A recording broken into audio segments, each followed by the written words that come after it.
नमस्कार। आत्तापर्यंत मी 1 मिनिटचे शॉर्ट्स टाकत होते, पण इथून पुढे मी यूट्यूबला 10 मिनिट ते 15 मिनिटाचे लॉंग व्हिडिओज टाकणार आहे। शेतात काय कामं करतो किंवा आपण शेतामध्ये कुठले पिकं घेतलेले आहेत आणि कसं एका प्रकारे हे प्लॅनिंग चाललेलं आहे सगळं। ओव्हरऑल याचं सगळं थोडंफार आज शूटिंग करणार आहे। आय होप तुम्हाला आवडेल हा मोठा व्हिडिओ। आज थोडंसं ढगाळ वातावरण आहे, पाऊस पडेल असं वाटतंय।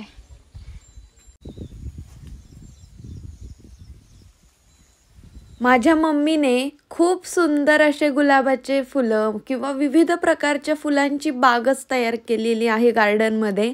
मग ती फुलं आम्ही रोज देवपूजेसाठी वापरतो। सकाळी उठून देवपूजा करणे हा रोजचाच दिनक्रम। मग आजींनी लोणी आणि तूप बनवण्याचं ठरवलं। आता घरचंच दूध म्हणल्यावरती म्हणाल तितकं रोज तूप निघतं, दिल खुश एकदम। एका गाईला 4 दिवसापूर्वीच एक कालवड झाली होती, त्यामुळे घरी भरपूर कवळं दूध आहे खायला। याला आम्ही चीक सुद्धा म्हणतो। एक तांब्या भरून कवळं दूध, त्याच्यामध्ये थोडासा गूळ टाकायचा आणि विलायची पूड टाकून दूध आटवून घ्यायचं आणि खूप टेस्टी लागतं।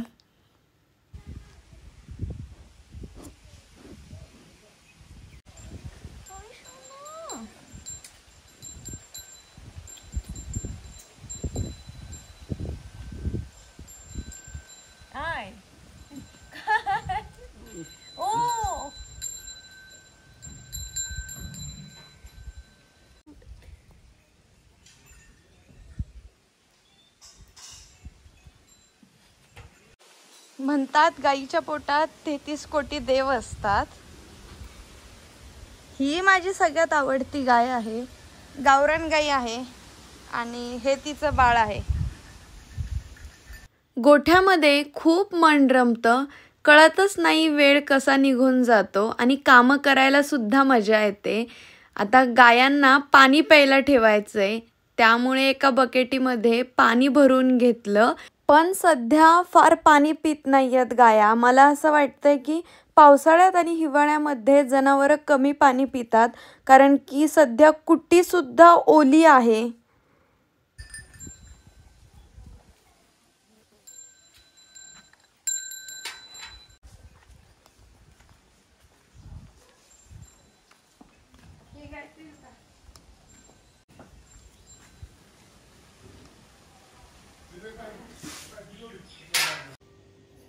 आत्ता मी भुर्जी बनवणार आहे आणि हे आज आणलेले इतके अंडे आहेत, खूप भारी, प्युअर ऑर्गॅनिक।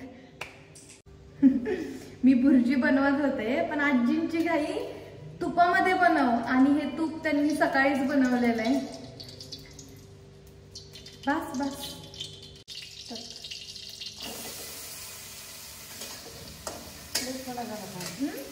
नाही नाही, खूप झालं।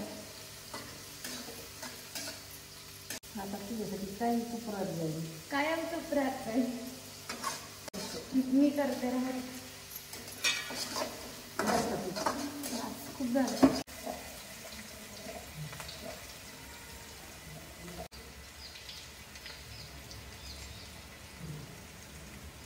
तिखट नाही, खूप तिखट होईल, मला तिखट नाही आवडत जास्त।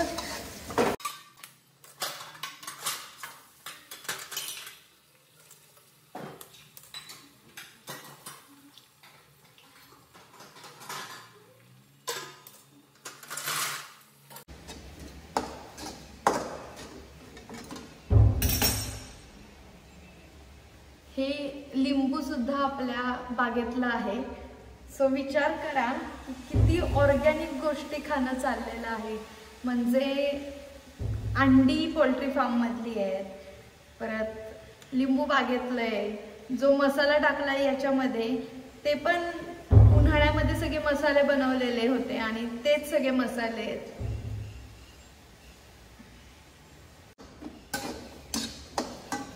भुर्जी रेडी आहे, खायला नक्की या।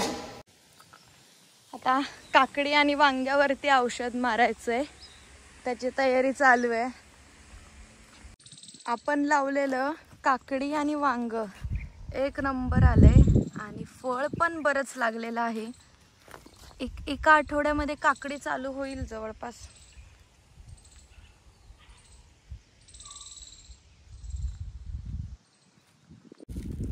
भरपूर काकडी येणार आहे आता या वर्षी, एक नंबर. फक्त आता भाव चांगला मिळावा म्हणजे शेतकरी राजा खुश. आज आता काकडी आणि वांग्याला औषध मारायचंय, त्याची मी औषध यात कालवून घेतलंय.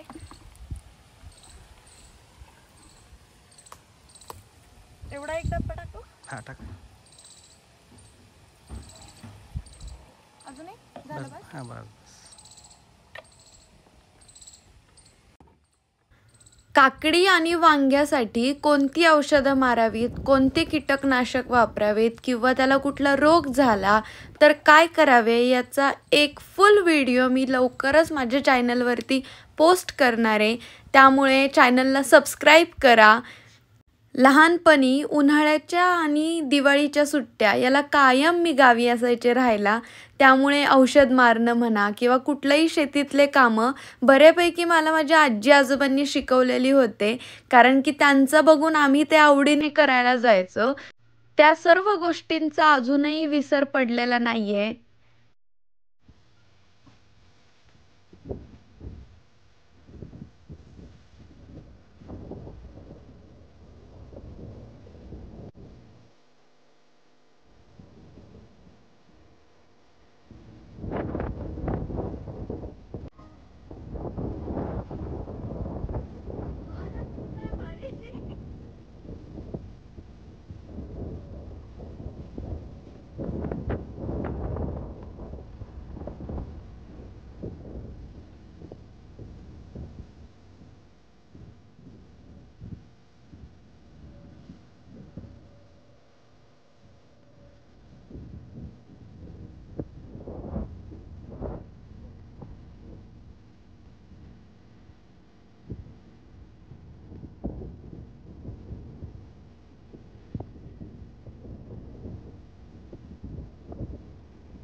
सगळ्या बेडला औषध मारून झालं, पण इतक्या जोरात पाऊस आला आणि वारं सुद्धा सुटलेलं, त्यामुळे पळत पळत घरी सुटले.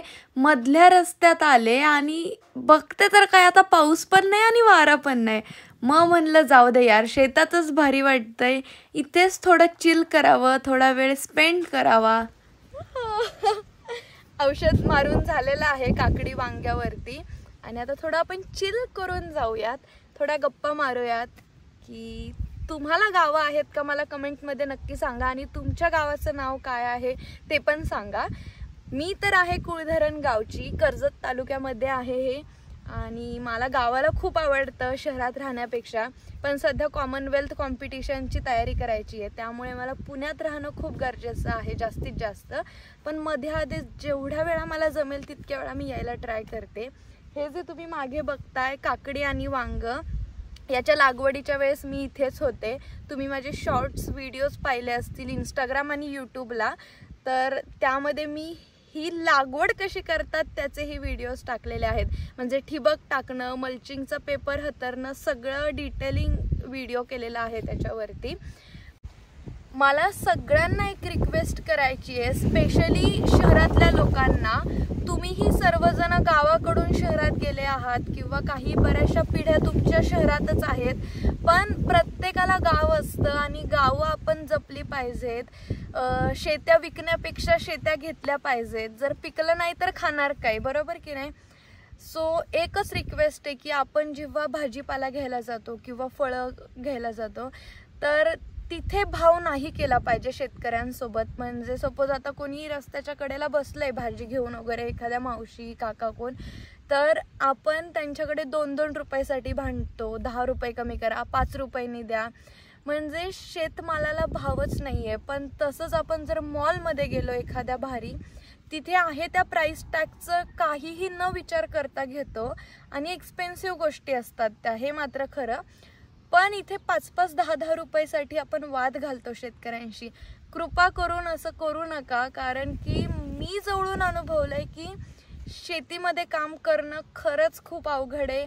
आणि पावसाने साथ दिली नाही दिली तरी सुद्धा शेतकरी राजा नेहमी पीक घेत असतो आणि तो त्याचं बेस्ट देतो. त्यामुळे सल्यूट आहे माझा शेतकऱ्यांना. मीही एका शेतकऱ्याची मुलगी आहे, त्यामुळे मला ह्या गोष्टींची खूप जाणीव होते. तुम्हीही नक्की हे लक्षात ठेवा.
अरे